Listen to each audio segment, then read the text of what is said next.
Astaghfirullah. Bismillahirrahmanirrahim. Assalamualaikum warahmatullahi wabarakatuh.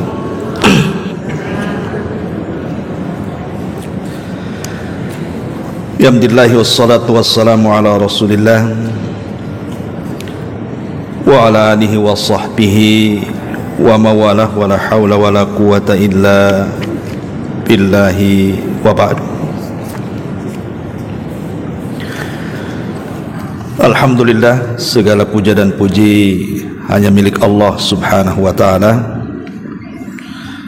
Salawat dan juga salam kita hadiahkan kepada Rasul kita Nabi besar Muhammad sallallahu alaihi wa ala alihi wasallam. Kita lanjutkan kajian kita, masih membahas kitab 175 Jalan Menuju Sorga karena karya Naib bin Mamduh Al-Usud. Dan kita masuk pada poin yang ke-8 pada halaman ke-50. Orang yang ingin diselamatkan dari api neraka. Kita baca hadisnya baru kita jelaskan. Di sini Rasulullah sallallahu alaihi wasallam bersabda, "Man qala hina yusbih Allahumma inni asbahtu ushiduka wa ushidu hamalata arshika wa malaikataka wa jami'a khalqika annaka antallah la ilaha illa anta wahdaka la syarika lak wa anna Muhammadan abduka wa rasuluk a'taqallahu rubu'ahu minan nar faman qala marrataini a'taqallahu nisfahu wa man qalaha thalathan a'taqallahu thalathata arba'ihi fa in qalaha arba'an a'taqallahu minan nar. Barang siapa yang ketika memasuki waktu pagi ia pun mengucapkan, ya Allah, sesungguhnya aku telah memasuki waktu pagi dengan menyatakan persaksian kepada para malaikat-malaikat yang memikul arasy-Mu, persaksian kepada seluruh malaikat-malaikat dan persaksian kepada seluruh makhluk ciptaan bahwasannya Engkau adalah Allah, zat yang disembah, tidak ada sesembahan yang berhak disembah kecuali Engkau satu-satunya, tidak ada sekutu bagimu, dan bahwasannya Muhammad adalah hamba dan utusan-Mu. Maka barang siapa yang mengucapkan kalimat ini, kata Rasul, niscaya Allah akan menyelamatkan 1/4 darinya dari api neraka. Barang siapa mengucapkan 2 kali, niscaya Allah akan menyelamatkan 1/2 darinya. Barang siapa yang mengucapkan 3 kali, niscaya Allah akan menyelamatkan 3/4 darinya. Namun jika dia mengucapkannya 4 kali, niscaya Allah akan menyelamatkan darinya seluruhnya dari api neraka. Taib. Ma'asyiral muslimat yang dimuliakan Allah subhanahu wa ta'ala, poin ke-8 ini di antara jalan menuju surga Allah subhanahu wa ta'ala adalah membaca doa saat pagi. Dan salah satu doa yang dibaca atau zikir yang dibaca di pagi hari adalah zikir ini. Ini yang disebut dengan zikir pagi petang namanya. Lah salah satu zikir pagi petang inilah yang diajarkan Nabi sallallahu alaihi wasallam. Ushhidu wa ushhidu hamalata arsyik wa malaikataka wa jami'a khalqika annaka antallah la ilaha illa anta wahdahu la syarikalah wa anna Muhammadan abduka wa rasuluka. Ini pendek dan mudah dihafal insyaallah. Baik. Ada sebuah ayat dalam Al-Qur'anul Karim di mana Allah Subhanahu wa taala ketika menyebutkan kebahagiaan orang-orang yang beriman saat menjelang kematiannya. Di antara seruan yang diseru malaikat kepada orang yang sedang naza, yang sedang sakaratul maut itu, apa seruannya? Ya ayyatuhan nafsul mutmainnah irji'i ila rabbiki radiyatan mardiyah. Wahai jiwa yang tenang, keluarlah kepada keridhaan Allah Subhanahu wa taala, dan dia pun akan mendapatkan redha dari Allah Subhanahu wa taala. Sebagian ahli tafsir mengatakan, ketika malaikat mencabut nyawa, kemudian mengatakan wahai jiwa yang tenang. Siapa jiwa yang tenang ini? Jiwa yang tenang adalah jiwa yang semasa hidup dia senantiasa berzikir kepada Allah Azza wa Jalla. Dan itu dijelaskan dalam ayat yang lain, ala bi dzikrillahi tatmainnul qulub. Ingatlah dengan memperbanyak zikir kepada Allah Azza wa Jalla, itulah yang membuat tenang. Jadi zikir itu menenangkan. Bahkan saat dipanggil ketika sakaratul maut saja, panggilannya adalah jiwa yang tenang. Kenapa jiwanya tenang? Karena selama hidupnya dia senantiasa berzikir kepada Allah Subhanahu wa taala. Ma'asyiral muslimat yang dimuliakan Allah Subhanahu wa taala, lah salah satu zikir yang diajarkan Rasul kepada kita. Ingat, kalau bisa jangan sembarang seseorang itu membuat zikir yang tidak diajarkan Nabi. Tapi pastikan bahwa lafaz-lafaz zikir yang kita ucapkan atau yang kita hafal itu, baik di pagi ataupun di petang, kalau bisa ada lafaznya langsung dari Nabi, itu lebih baik. Karena bagaimanapun Nabi SAW ketika mengajarkan sebuah lafaz zikir, maka kandungannya syarat dengan makna. Makanya kalau bisa kita hafal zikir pagi dan petang ini karena manfaatnya banyak. Lah salah satunya adalah ini yang dibaca ketika kita zikir di pagi dan petang hari. Lalu kapan waktunya? Zikir pagi itu kapan waktunya? Ulama mengatakan boleh dibaca sebelum subuh dan boleh dibaca setelah subuh sampai waktu duha.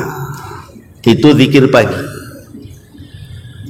Tapi kalau zikir petang bisa dibaca setelah asar atau setelah maghrib.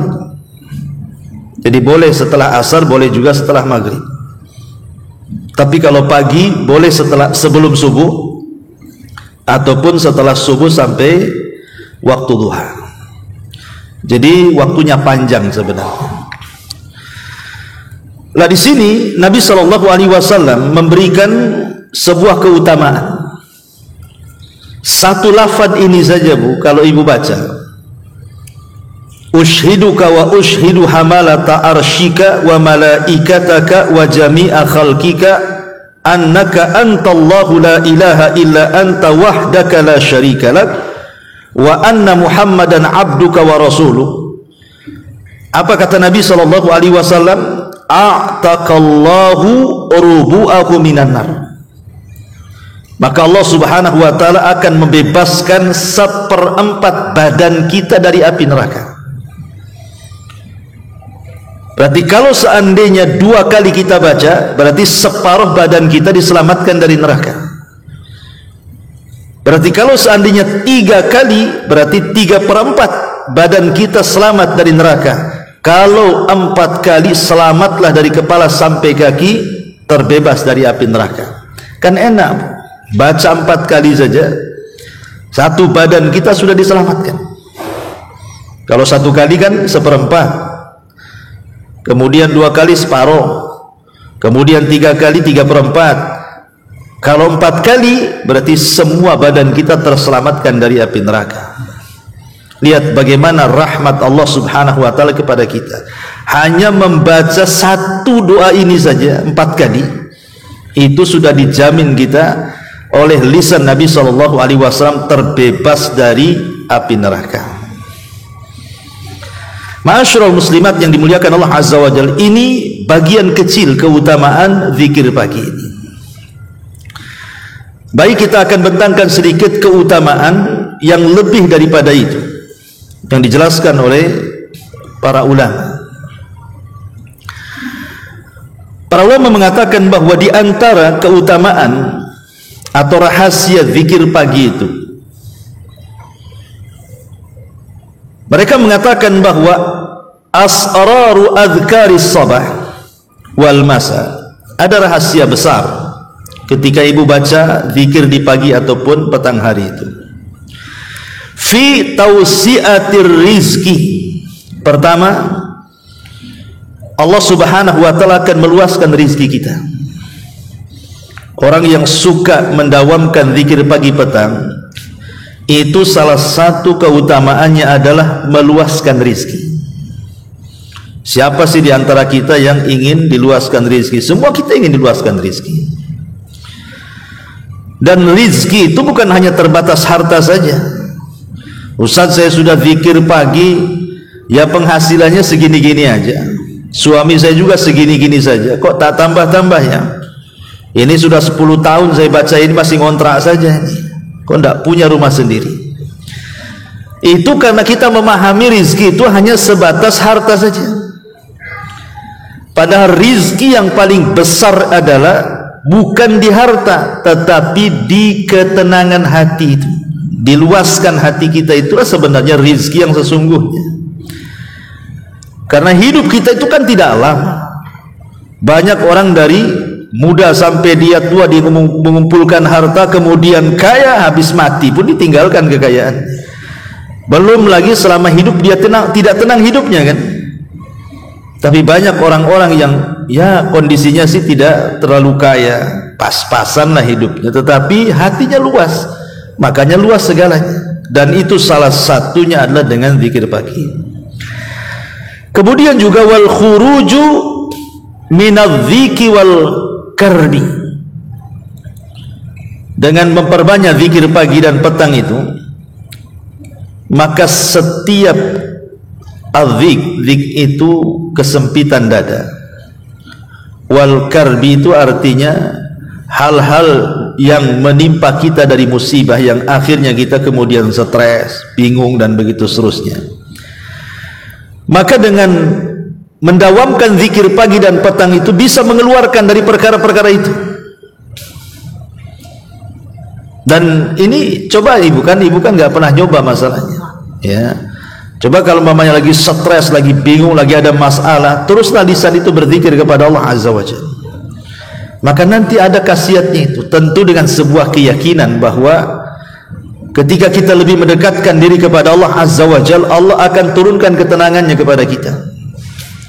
Bahkan lebih daripada itu, al-ibtiadu anil hammi wal hazani, bisa menjauhkan dari al-ham wal hazan, bingung dari perkara yang akan dihadapi dan sedih dari perkara yang sudah berlalu. Kadang kita ini sedih bu, umpamanya dulunya pernah kaya kemudian sekarang miskin, masih keingatlah dulu kaya, dulunya pernah menjabat ternyata purnawirawan, masih teringat jabatannya, dan begitu seterusnya. Atau mungkin bingung menghadapi perkara yang akan datang, bingung soal anak, kemana nanti sudah besar, bingung soal rumah tangga, macam mana nanti ke depan, bingung soal ekonomi dan begitu seterusnya.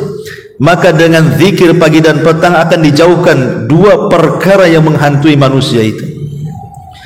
Kemudian juga disebutkan juga bahwa zikir pagi dan petang itu salah satu keutamaannya adalah masuk pada man yudhilluhumullahu fi dhillihi yaumal qiyamah. Dia akan mendapatkan naungan di hari yang tidak ada naungan kecuali naungan Allah Subhanahu wa taala. Jadi bukan hanya kesusahan dunia saja dihilangkan, kesusahan akhirat pun dihilangkan. Ketika orang dikumpulkan di padang mahsyar, kemudian matahari didekatkan di atas kepala, maka orang yang senantiasa hatinya terpaut dengan Allah dan berzikir kepada Allah Azza wa Jalla, maka satu di antara 7 orang yang akan mendapatkan naungan di hari yang tidak ada naungan kecuali naungan Allah Subhanahu wa taala. Ma'asyiral muslimat yang dimuliakan Allah Subhanahu wa taala, dan banyak lagi lah keutamaannya. Sebelum kita lanjut, kita akan syarah dulu hadis yang kita baca ini, baru kita bentangkan ke yang lainnya.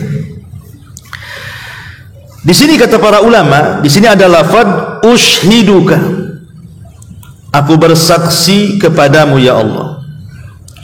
Wa ushidu hamalata arsyika, dan aku bersaksi juga kepada para malaikat-malaikat yang memikul arasy-Mu. Dan aku bersaksi juga dengan seluruh malaikat yang Kau ciptakan dan seluruh makhluk yang Kau ciptakan. Apa yang kita saksikan? La annaka antallahu la ilaha illa anta, bahwa Engkau ya Rabb adalah sesembahan yang tidak berhak disembah kecuali Engkau semata. Para ulama mengatakan kalimat ushiduka, aku bersaksi kepadamu, maksudnya adalah hadza al-iqraru bil wahdaniyati. Kalimat ini menunjukkan pengakuan kita tentang keesaan Allah Subhanahu wa taala. Berarti kalau kita mengucapkan kalimat ini di pagi hari, kita ini sedang membuka hari kita dengan tauhid, gitu maksudnya. Jadi ibu kalau baca pagi hari sebelum subuh atau setelah subuh, zikir yang diajarkan ini seolah-olah ibu sedang membuka hari itu dengan tauhid. Dan tidak ada kalimat yang paling afdal diucapkan melebihi kalimat tauhid. Kalau seandainya langit dan bumi ini ditimbang di satu neraca, dan kalimat la ilaha illallah ditimbang di neraca satunya, tentu la ilaha illallah jauh lebih berat dibandingkan langit dan bumi.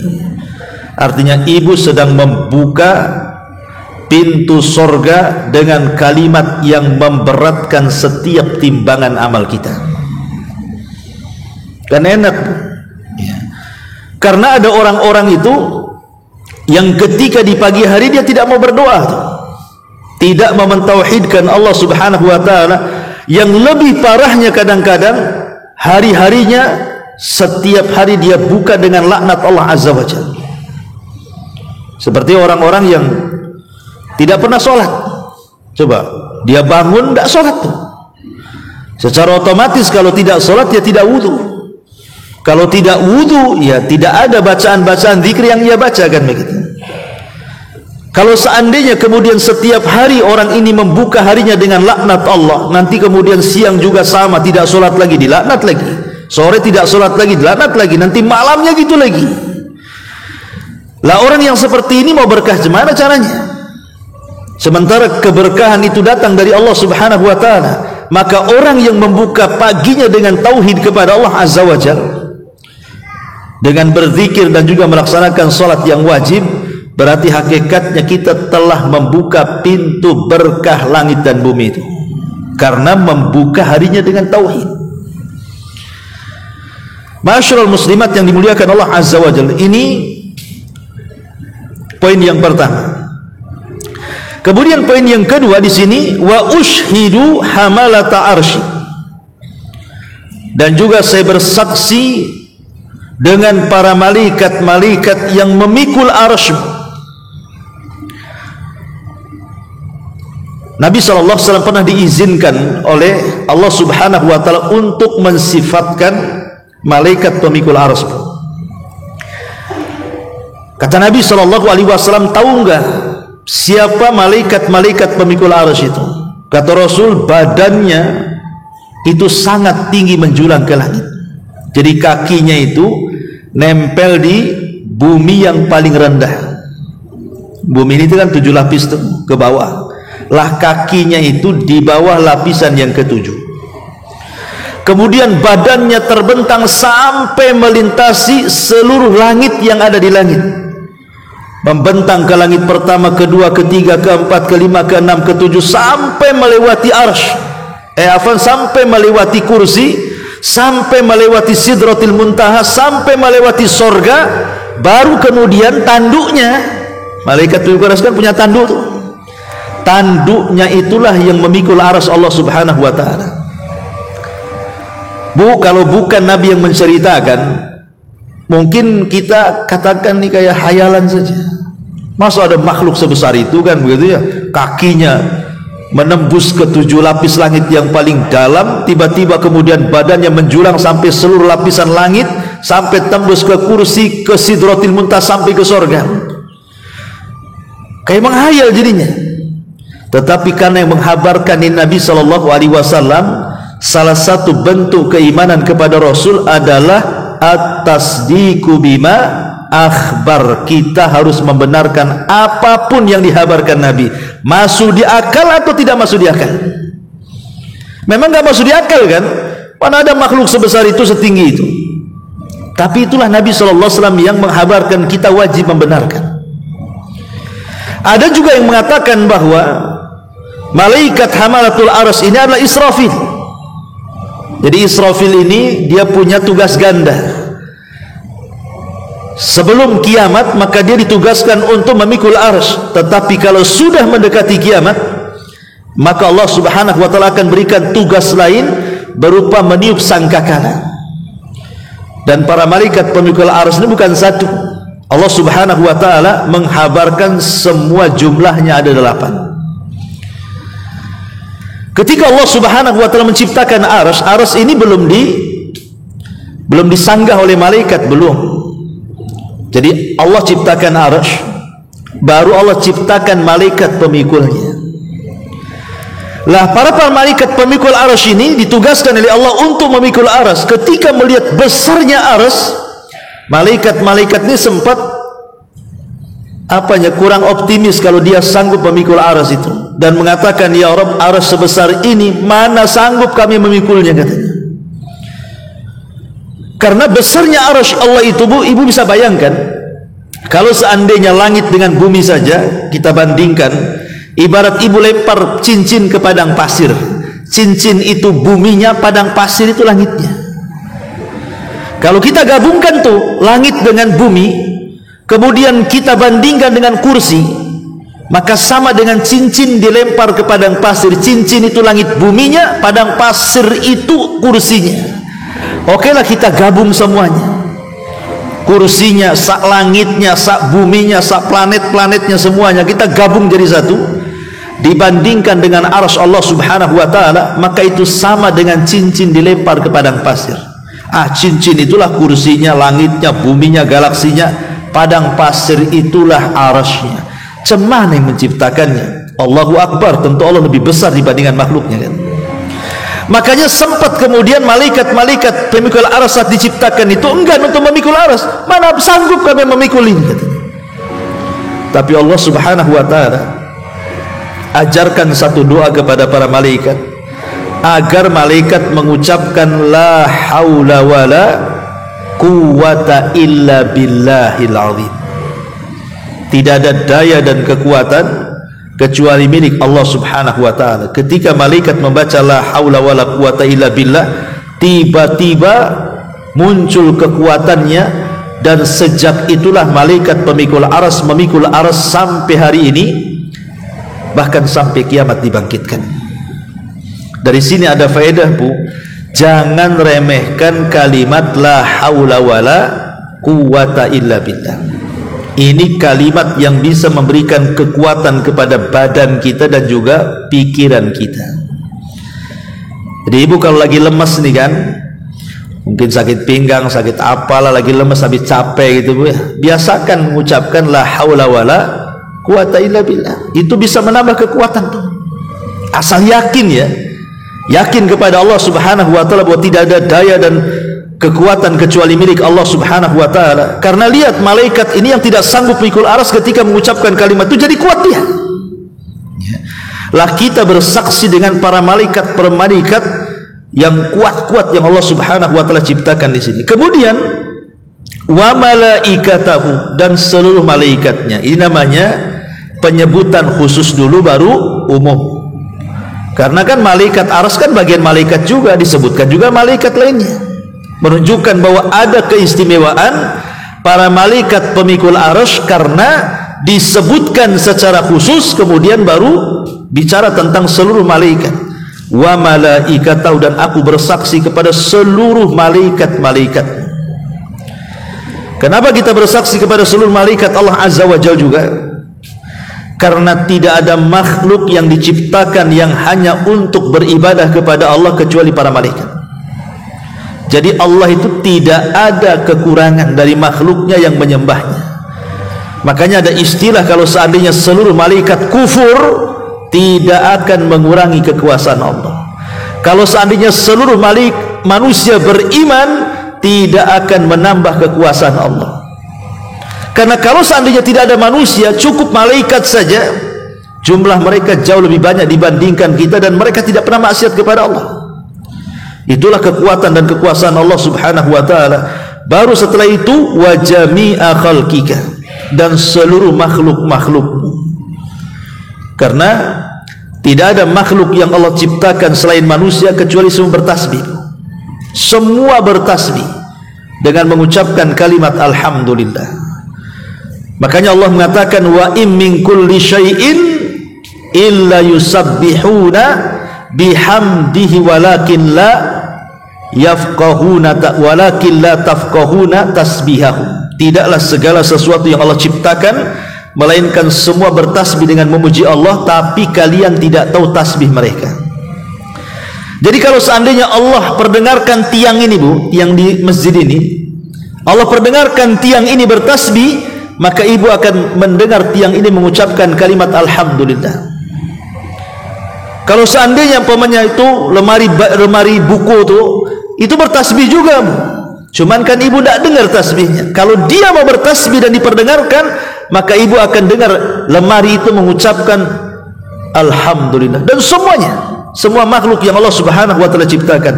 Lah kita bersaksi untuk apa? Untuk tauhid, annaka antallah la ilaha illa anta wahdaka la syarikalah. Bahwasanya engkau ya Rabb, engkau adalah Allah yang tidak ada sesembahan yang berhak disembah kecuali engkau saja, dan tidak ada sekutu bagi engkau, wa anna Muhammadan abduka wa rasuluh, dan bahwasanya Muhammad adalah hamba Allah dan rasulnya.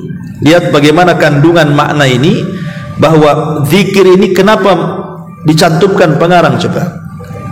Kan zikir pagi petang itu banyak. Kenapa ini pula yang dicantumkan seolah-olah ini yang paling bagus gitu ya. Memang diperselisihkan tentang riwayat ini, ada yang melemahkan seperti Syekh Albani, tapi ada yang menghasankan seperti Syekh Ahmad Al-Arnaud. Kemudian juga di sini ada catatannya Syekh bin Bas juga menghasankan, artinya bisa dipakai lafaz ini karena kandungan lafaznya luar biasa. Kata pengarang Al-Aunul Ma'bud, lihat bagaimana kandungan zikir ini semua berkisar tentang tauhid, semua berkisar tentang keesaan Allah, bahwa Allah itu tidak ada sekutu baginya, dan kita persaksikan tauhid kita kepada Allah, kepada malaikat, dan kepada seluruh makhluk yang Allah ciptakan. Makanya saking dahsyatnya kandungan tauhid dalam doa ini, wajar kalau Nabi SAW sampai mengatakan, siapa yang membaca satu kali, seperempat badan kita dibebaskan dari api neraka. Siapa yang membaca dua kali, separuh badan kita dibebaskan dari api neraka. Siapa yang membaca 3 kali, maka Allah bebaskan 3/4 dari badan kita. Siapa yang membaca 4 kali, terbebaslah kita dari api neraka. Kan enak Bu, baca 4 kali sudah ada jaminan kita terbebas dari api neraka. Ya kadang-kadang kita ini sudah jelas keutamaannya pun kadang-kadang malas gitu ya. Ini yang jelas keutamaannya. Kadang yang tidak jelas keutamaannya pula yang dibaca oleh kita. Maka saya anjurkan Bu, baca doa ini di pagi. Oke lah, seandainya Ibu tidak hafalkan, kalau kita melihat riwayat zikir pagi saja itu bisa sampai 22-23 lafaz yang kita harus baca ya. Oke, mungkin Ibu tidak menghafal semuanya. Ya minimalnya kalaupun tidak hafal semuanya, ambillah yang paling baik yang jelas keutamanya. Salah satunya ini, doa ini. Nah, ini hafal ini. Kan ini kan pendek saja ini. Ya ushiduka wa ushidu hamalata arshika wa malaikataka wa jami'a khalqika annaka antallah la ilaha illa anta wahdaka la syarika lak wa anna muhammadan abduka wa rasuluk. Ini kan pendek ya. Baca 4 kali.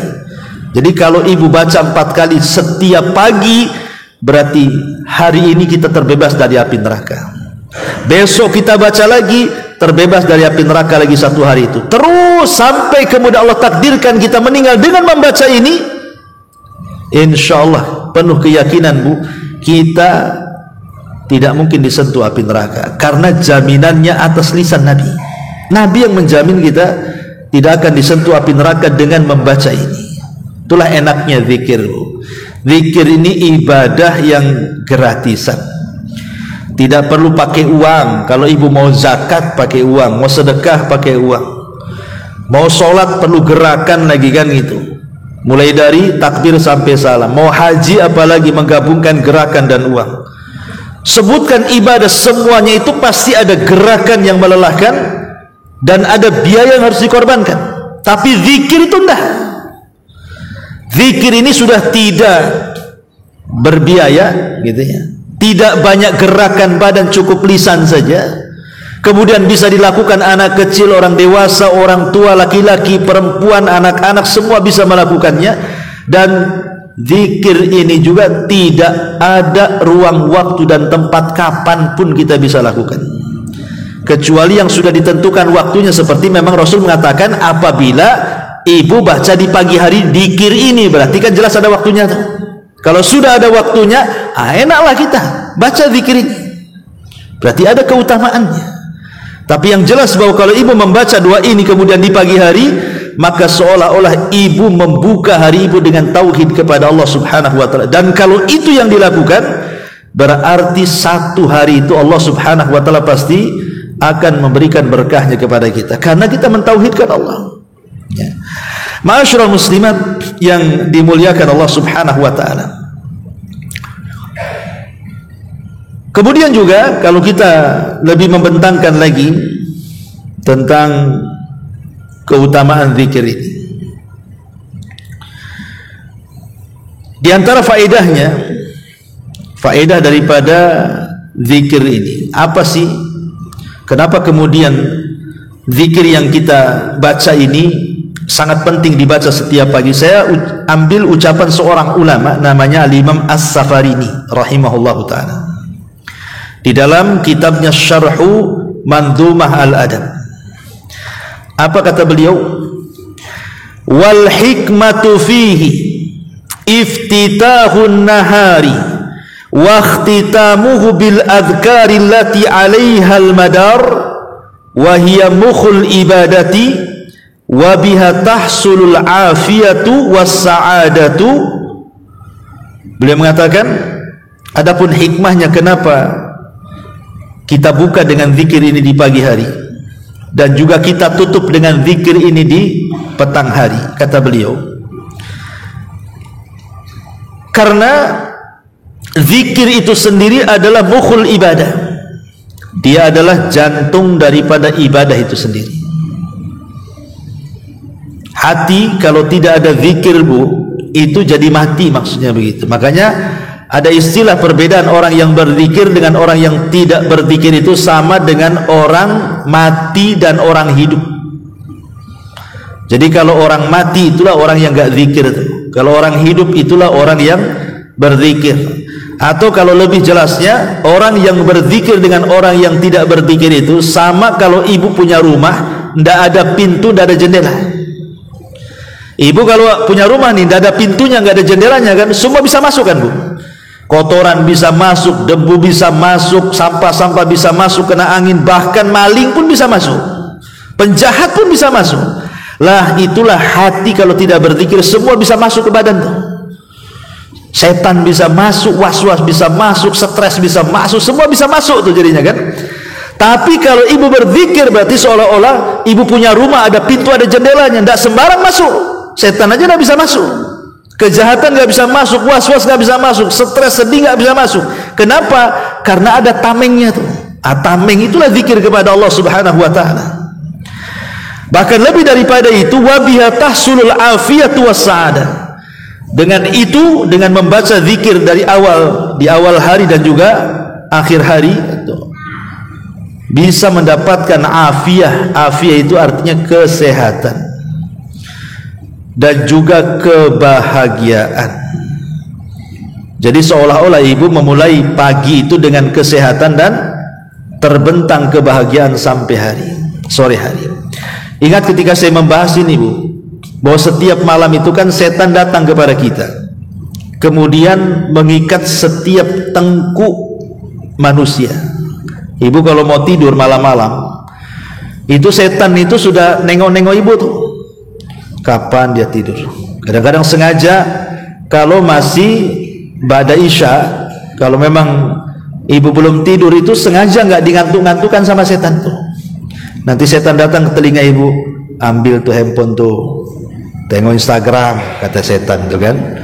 Nah, tengok WA, mungkin di grup itu ada yang gibah ibu. Tengok TikTok, kalau bisa main TikTok kan gitu. Jadi orang itu dibuat tidak tidur tuh. Karena kan ba'da isya sampai separuh malam atau sampai sepertiga malam itu ulama menyebutnya waktu setan tuh.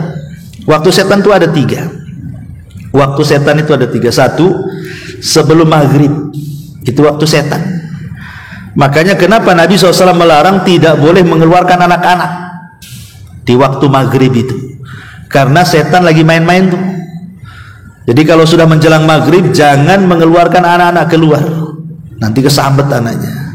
Ini karena waktu setan. Yang kedua, waktu setan itu selepas isya tuh, sampai pertengahan malam atau sampai sepertiga malam. Itu waktu setan berkeliaran tuh. Nah, setan itu datang ke ibu itu menggoda ibu supaya jangan tidur cepat.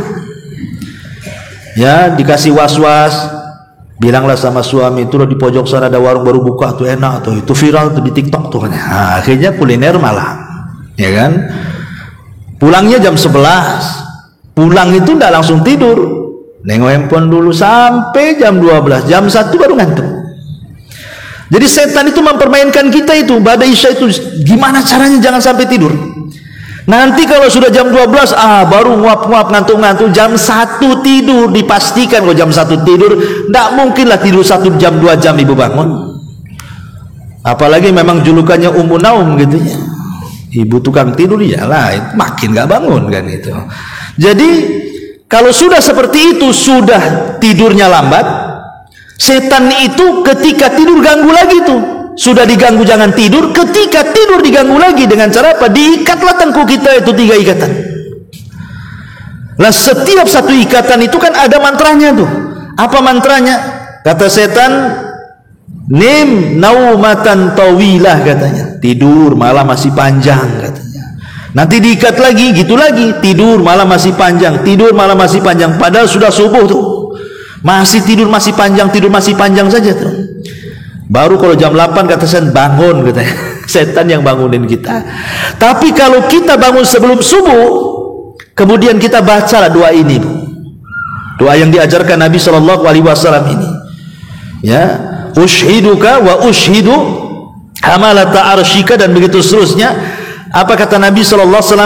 Wa idza staiqadha wa dzakarallaha, apabila orang itu terbangun kemudian dia berzikir kepada Allah Azza wa Jalla, maka hilang 1 ikatan.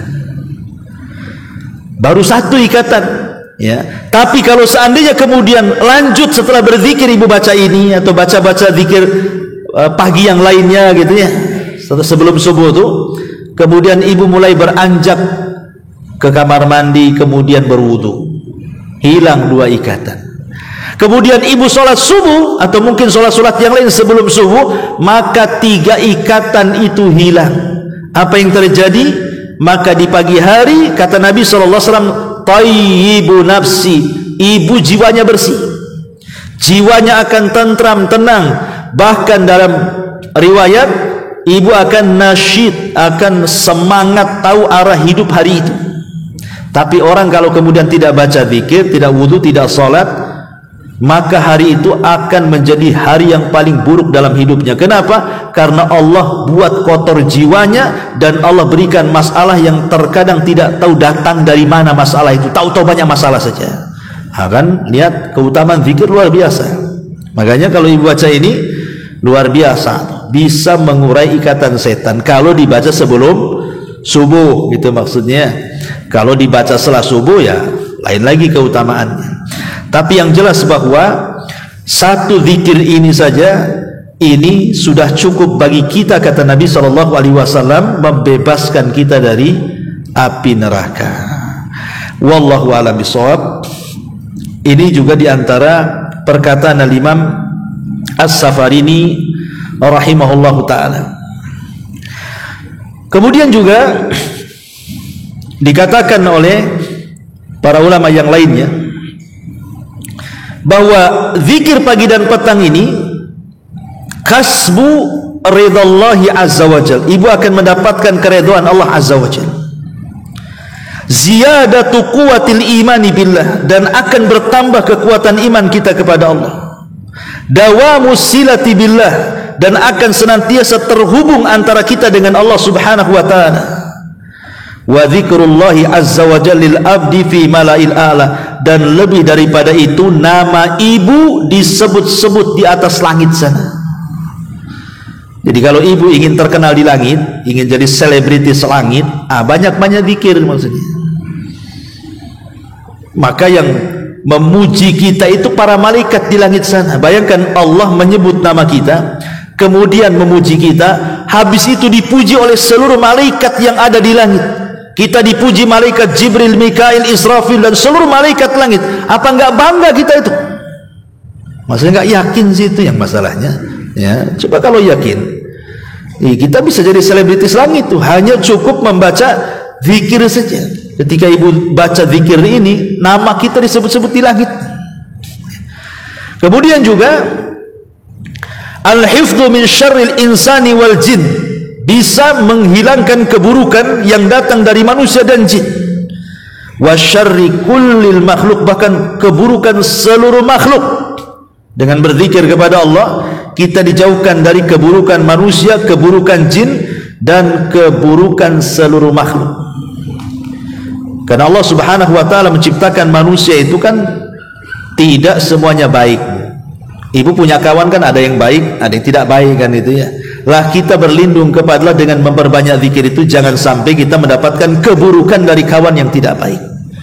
Karena kawan yang tidak baik ini kadang-kadang hasad, kadang-kadang dengki, kadang-kadang dendam, kadang-kadang punya penyakit di matanya, ain hasad, itulah ain hasad kan, kita tidak tahu. Atau jin yang tidak terlihat, atau mungkin makhluk yang lainnya, virus-virus, ya, ataupun apalah yang bisa menyakiti kita. Tapi dengan berzikir kepada Allah, itulah yang disebut dengan hisnul muslim. Zikir itu ibarat benteng yang bisa menghalangi kita dari seluruh keburukan. Kemudian juga at-tamattu bihifdzillahi azza wa jalla wa himayatihi, maka Allah subhanahu wa ta'ala akan senantiasa menjaga kita sepanjang hari kita. Maghfiratuz dzunubi was sayyi'at, bisa menghapuskan dosa-dosa dan keburukan-keburukan. Ziyadatul hasanati was thawab, bisa menambah kebaikan dan pahala. Dukhulul jannati bifadlillahi azza wa jalla wa karamih, dan bisa menyebabkan kita masuk surga dengan karunia Allah azza wa jalla. Wa dawamu ni'amillahi azza wa jalla, dan Allah akan tetapkan nikmat kepada kita. Wal barakatu fih, bahkan akan memberikan berkahnya. Kifayatul hammi wal ghammi wal hazan fid dunya wal akhirah, akan menjauhkan dari kebingungan, stres, kesedihan di dunia dan akhirat. Tuma'ninatul qalbi wansyirahu sadri, dan bisa menenangkan hati dan melapangkan dada. At-tahassun minasyaitan wa makayidihi, dan bisa menghalangi tipu daya syaitan-syaitan yang akan mengganggu kita. Wal hifdzu minal hasadi wal ain, dan bisa menjaga dari hasad dan penyakit mata. Imdadul jismi bil quwwati wat taqah, dan Allah akan berikan kekuatan kepada badan kita. Jilbur rizki wa qada'i daini, bahkan bisa memperluas rizki dan membayar hutang-hutang kita. Hifdul makanil ladzi yabitu fihi al-insan, bahkan bisa menjaga tempat yang kita tinggal di situ. Rumah kita tidak akan didekati oleh syaitan. Dan banyak lagi keutamaan zikir di pagi dan petang hari. Wallahu alam, ini saja yang bisa saya sampaikan. Sebelum saya tutup, silakan Bu, kalau ada yang bertanya. Tafadhol.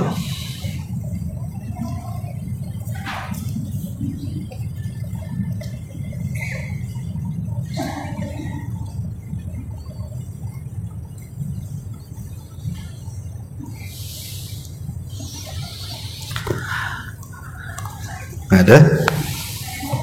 Iya. Ada mic-nya?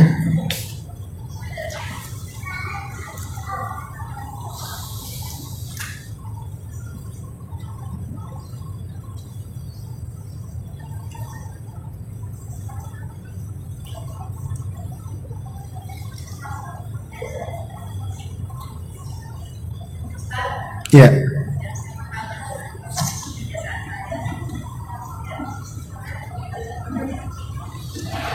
Nggak dengar Bu ya? Coba pakai mic.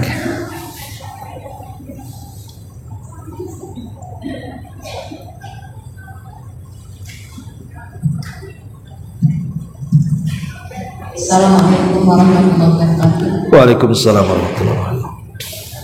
Pak Ustaz, yang saya ingin tanyakan, kebiasaan saya dari sehabis tahajud itu 1000 kali salawat, dan dari hari Jumat sampai hari Selasa kalau nggak salah selama 1 minggu 1000 itu akan tiketnya berarti sekitar 7 tahun ya. Lalu ya Allah itu setiap hari Jumat. Terus saya zikir itu salawat 1000 kali, Allahumma sholli ala sayyidina Muhammad. Kemudian di hari Selasa sallallahu alaihi Muhammad. Itu sama atau beda? Sedangkan artinya semoga Allah memberi rahmat kepada Nabi kita Muhammad SAW. Dan Allahumma sholli ala sayyidina Muhammad. Aku bersaksi bahwa tiada Tuhan selain Allah, Nabi Muhammad adalah utusan Allah. Kalau kita baca beda itu apakah sama? Bentar. Ibu pertama bacaan Allahumma sholli ala Sayyidina Muhammad 1000 kali. Kemudian ini jatuhnya pada hari Selasa. Oke. Sallallahu alaihi wasallam. Sallallahu alaihi wasallam. Jadi yang satu lafadznya Allahumma sholli ala Sayyidina Muhammad, yang kedua sallallahu alaihi wasallam. Apa bedanya gitu? Oke. Iya. Sudah? Oke. Alhamdulillah, salatu wassalamu ala Rasulillah, amma ba'du. Jadi gini Bu ya. Apa yang Ibu lakukan itu sudah bagus. Ya, artinya memperbanyak sholawat itu jelas gitu ya pahalanya. Tetapi alangkah baiknya kalau seandainya orang paham tentang apa sih makna sholawat itu. Kalau kita paham makna sholawat, maka kita lebih tertarik untuk mengucapkan sholawat kan itu ya. Sholawat itu kan terdiri dari 2 kata Bu. Ada sallallahu alaihi wasallam. Ya, ada sholawat, ada salam. Apa maksudnya sholawat dengan salam di sini? Sholawat itu artinya doa. Makanya sholat itu disebut sholat karena isinya doa. Adapun sholawat sendiri, sholawat itu ada 3 macam. Ada sholawat dari Allah, ada sholawat dari para malaikat Allah, ada salawat kita kepada Rasulullah. Adapun salawat Allah kepada kita, innallaha wa malaikatahu yusalluna 'alan nabi. Sesungguhnya Allah dan para malaikatnya bersalawat kepada Nabi, kan itu ya. Ya ayyuhalladzina amanu sallu 'alaihi wa sallimu taslima. Wahai orang-orang yang beriman, bersalawatlah kepada Nabi dan ucapkan salam kepadanya. Jadi salawatnya Allah kepada Nabi, maksudnya Allah akan memuji Nabi kita di hadapan para malaikat di langit sana. Jadi Allah memuji Nabi kita di hadapan para malaikatnya. Itu salawat Allah kepada Nabi. Adapun salawat malaikat kepada Nabi SAW, maka para malaikat memintakan kepada Allah Subhanahu wa taala ampunan kepada Nabi SAW. Adapun salawatnya kita kepada Nabi SAW, seolah-olah kita mengatakan, ya Allah, pujilah Nabi kami di hadapan makhlukmu yang ada di langit. Jadi kita meminta kepada Allah agar Nabi kita dipuji oleh Allah Subhanahu wa taala di hadapan makhluknya yang ada di atas sana. Dan sebagai imbalannya, kalau kita bersalawat satu kali mengatakan, ya Allah, pujilah Nabi kita di hadapan para malaikat-malaikatmu, sebagai imbalannya maka Allah akan memuji kita di hadapan malaikatnya 10 kali lipat dibandingkan kita memuji Rasul satu kali. Makanya ada hadis mengatakan, barang siapa yang bersalawat satu kali, maka Allah akan bersalawat 10 kali kepada kita. Coba bayangkan, kita hanya meminta, ya Allah, pujilah Nabi kami di hadapan makhlukmu di atas langit, maka Allah akan memuji kita 10 kali lipat lagi di hadapan makhluknya. Kan enak tuh, kita akan dipuji-puji di langit, kan itu. Jangankan orang langit tuh, satu kota Batam muji ibu aja kepala ibu besar. Satu kota Batam loh, gak ada yang benci ibu, semua muji ibu. Apa enggak hidung bengek bu, semua besar kan itu. Wah, senang kali itu. Itu baru satu kota Batam memuji ibu. Ini yang muji bukan orang, malaikat lagi. Ya kan, harusnya kan lebih bangga lagi kita dipuji malaikat kan. Hanya ngomong Allahumma sholli ala Muhammad saja 10 kali lipat Allah puji kita di langit sana. Itu makna sholawat ya. Adapun makna salam, kenapa kita harus mengucapkan berdoa keselamatan kepada Nabi? Kalau di masa Nabi SAW masih hidup, ya mungkin kita akan bela supaya Nabi jangan disentuh musuh-musuhnya, supaya selamat kan gitu ya. Tapi kan Nabi sudah nggak ada lagi di hadapan kita, dia sudah meninggal. Lalu kenapa kita mendoakan keselamatan bagi Nabi? Nabi kan sudah meninggal. Maksudnya kita mendoakan keselamatan itu sebagai adab kita kepada Rasul, agar jangan sampai ada orang yang menyakiti Rasul setelah kematiannya. Dengan cara apa? Menggali kuburannya. Kan ada orang yang berusaha itu mengambil jasad Nabi kan. Dan itu sudah berkali-kali tuh ada orang yang membuat terowongan mengarah ke kuburan Nabi, tapi oleh kerajaan Saudi selalu ketahuan. Kenapa? Karena Allah selamatkan jasadnya, jangan sampai dicuri orang, jangan sampai disakiti orang. Makanya kita berdoa keselamatan bagi Nabi SAW. Ya enggak, maksud bukan keselamatan, Nabi sudah jelas selamat kan begitu. Maksudnya kalau selamat dari neraka, ya Nabi orang yang pertama kali selamat dari semua makhluknya kan itu. Yang dimaksud keselamatan di sini supaya jasad Rasul jangan disakiti setelah kematiannya. Kita meminta keselamatan kepada Nabi SAW dan sebagai adab kita kepada Nabi. Nah, itu makna sholawat dan salam. Kalau ibu tadi mengatakan, yang pertama ibu katakan Allahumma sholli ala sayyidina Muhammad, berarti itu salawat saja. Adapun kalimat yang kedua sallallahu alaihi wasallam, berarti ibu menggabungkan salawat dan salam. Itu maksudnya bu ya. Ibu kan dua lafaz. Kalau yang satu salawat, yang satu menggabungkan salawat dan salam. Tetapi sebaik-baik salawat saya ajarkan, tidak ada salawat yang paling baik melebihi salawat Ibrahimiyah. Tidak ada salawat terbaik melainkan salawat Ibrahimiyah. Apa salawat Ibrahimiyah itu? Salawat yang ibu baca dalam salat itu.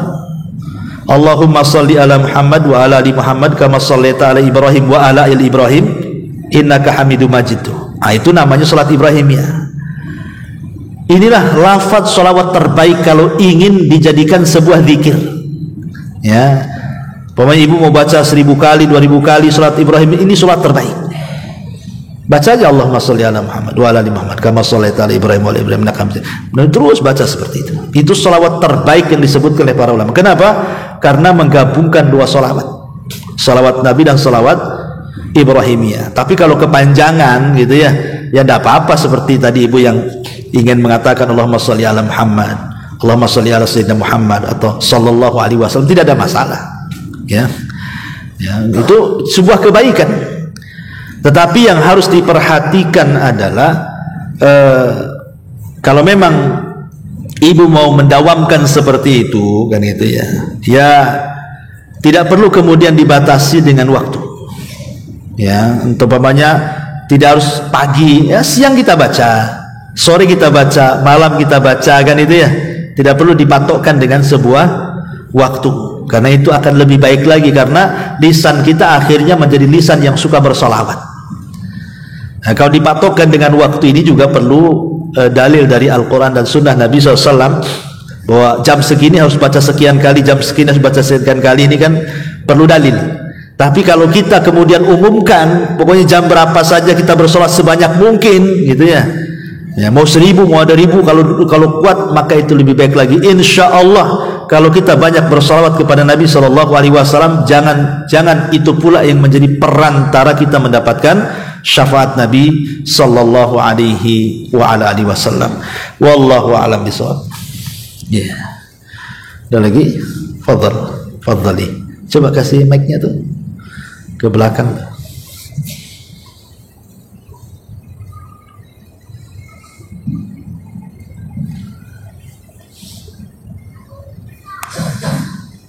Bismillahirrahmanirrahim. Iya. Assalamualaikum Ustaz. Waalaikumsalam warahmatullahi wabarakatuh. Saya mau bertanya, jadi ada salah satu kerabat kami, misalnya dalam beberapa hal terdapat orang yang sakit, dia mendoakan semoga kamu diberi kesehatan oleh Allah dan Rasulnya, atau misalnya dia berdoa semoga kamu diberikan rezeki oleh Allah dan Rasulnya. Saya ingin bertanya, gimana tauhidnya di sini Ustaz? Assalamualaikum. Waalaikumsalam. Ya, alhamdulillah. Sebenarnya tidak perlu membawa-bawa Rasulnya di sini, cukup Allah saja. Karena ada hadis Nabi SAW ketika ada seorang sahabat mengatakan Masya Allahu wa syi'ta, atas kehendak Allah dan engkau. Maka Rasul marah dan mengatakan jangan bawa-bawa aku, cukuplah atas kehendak Allah saja. Jadi kalau seandainya ada orang kena musibah, ya, maka ada doa-doa yang diajarkan Nabi SAW seperti umpamanya mengatakan la ba'sa tahurun insyaallah, kan itu ya, atau syafaqillah, kita doa seperti itu. Ya, syafaqillah, cukup syafaqillah saja, semoga Allah menyembuhkan penyakit. Atau nasihati, berdoalah kepada semoga Allah memberikan ganjaran akan musibah yang menimpaku. Kasih nasihat seperti itu. Jadi sebaiknya tidak membawa-bawa Rasulullah di sini. Cukup semoga Allah menyembuhkan kamu. Kenapa? Dari segi tauhid, jelas kalau dari segi tauhid ya ada sedikit cacat, karena Nabi SAW bukan penyembuh. Penyakit itu datang dari Allah dan Allah yang menyembuhkannya. Nabi SAW juga sakit. Bahkan sebelum meninggalnya dia sakit. Ya. Dan sakitnya itu yang menjadikan dia meninggal malah. Dan Nabi tidak bisa menyembuhkan dirinya sendiri. Makanya Nabi SAW kemudian meruqyah dirinya sendiri dengan membaca muawwidhataini, qul a'udzu birabbil falaq dan qul a'udzu birabbin nas. Kemudian diusapkan ke tempat ia sakit. Jadi dia aja berlindung kepada diri penyakitnya, kan begitu. Sehingga tidak ada yang menyembuhkan penyakit kecuali Allah saja. Cukup kalau ada orang yang sakit, ya kita katakan semoga Allah menyembuhkan penyakitmu, la ba'sa tahurun insyaallah syafaqillah, atau apalah doa-doa yang diajarkan Nabi. Syukur-syukur kalau kita ikut meruqyah. Ya, meruqyah dengan doa-doa yang diajarkan Rasul atau ayat-ayat Al-Qur'an, dan kita niatkan ruqyah kita itu untuk penyembuhan saudara kita.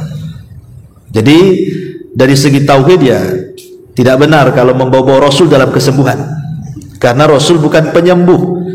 Ya, tidak ada nama Rasul itu Asy-Syafi. Syafi itu nama Allah. Asy-Syafi itu nama Allah. Kalau ibu mempelajari nama-nama dan sifat Allah dari 99 nama disebut dengan Asmaul Husna, maka salah satu nama Allah itu Asy-Syafi, yang menyembuhkan. Dan tidak ada nama Rasul Asy-Syafi. Nama Rasul itu Al-Mahi, Al-Hashir, Al-Aqib, Ahmad, Muhammad. Nah, itu betul tuh ya. Ahmad, Muhammad ini satu makna, artinya banyak pujian, orang yang banyak dipuji, Ahmad atau Muhammad. Atau Al-Hashir, yang akan mengumpulkan kelak pada hari kiamat, di tangan dia syafaatul uzma. Al-Mahi, yang menghapus, dengan kedatangan yang menghapus semua agama dan membawa ajaran yang bisa menghapus dosa-dosa kita dengan tauhid. Kemudian Al-Aqib, artinya tidak ada nabi sepeninggalnya, dan tidak ada nama Rasul Asy-Syafi, penyembuh. Asy-Syafi itu hanya Allah Subhanahu wa ta'ala. Maka sebaiknya cukup semoga Allah menyembuhkan kamu saja. Wallahu a'lam. Ya, sampai di sini. Ini sudah hampir siang. Subhanaka bihamdika asyhadu an la ilaha illa anta astaghfiruka wa atubu ilaik. Allahu ta'ala alam. Assalamualaikum.